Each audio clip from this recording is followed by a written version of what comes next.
Well, Scott Mitchell, the Erie Zoo, is joining us today with this week's featured creature, and they're little teeny tiny little creatures. They are. This is kind of a neat conservation project that's happening at the zoo. You bet. You know, when I brought them in, some people say, it's goldfish. Really? Come on. A goldfish. That's nothing exciting. Well, maybe they aren't, but the project that we're doing really is. Goldfish and koi are actually invasive species. They don't belong here in our area. And so what happens oftentimes is people will have their goldfish and they get tired of it, you know, if you had one as a kid, and it ends up in a, maybe being flushed, but also could end up in a stream or a lake or whatever it is. And they begin to grow. So some of these goldfish can get pretty big.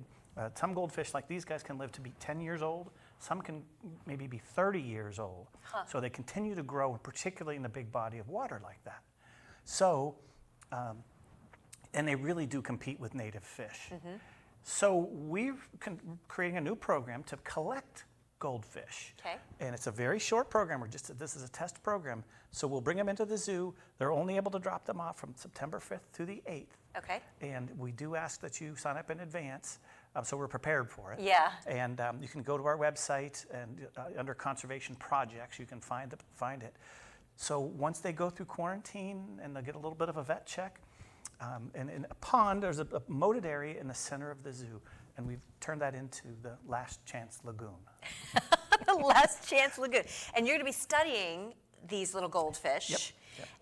It's hard to believe. I've always seen goldfish this size. It's hard to believe that they're going to get bigger, but in the wild, they do. They get very big, and people have them in ponds, so it's either goldfish or koi. Take either one. There's a lot of people with garden ponds, and those koi can get pretty darn big. I've seen that, for sure. And so, you know, in some bodies of water, like Lake Erie, in the bay, that's one thing, but in places like Lake Pleasant and Lake LaBeouf, they can be a real problem. And so whatever we can do to help, this is a neat conservation project. So if you're thinking of rehoming your goldfish, contact the Erie Zoo. They might be able to take them. But again, what's the window for donating? It's September 5th through the 8th. And if you want to email, you can email education@eriezoo.org. And those folks will get back to you. They're really excited about this program. It's something pretty cool for them. How do you vet check a goldfish? Come on, Scott. How do you do it? They pull a scale.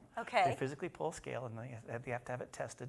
And then there's some other tests they'll run on when they come in, so they don't have ick or whatever the thing the goldfish get. But this time of year is fair time. So when are you expecting some results?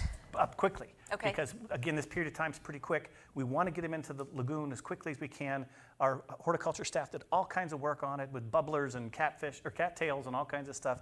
So we want to get them in quickly before winter comes. So interesting. And then you'll be able to check out that, what's it called again? Last Chance Lagoon? Last Chance Lagoon. I love it. Yeah, go check that out at the Erie Zoo. And again, if you've got a goldfish you'd like to rehome, contact the Erie Zoo to see if you can make that donation possible as part of this conservation project. Scott, it's always a pleasure. Thanks. Thanks for bringing your goldfish in. Yeah, all right.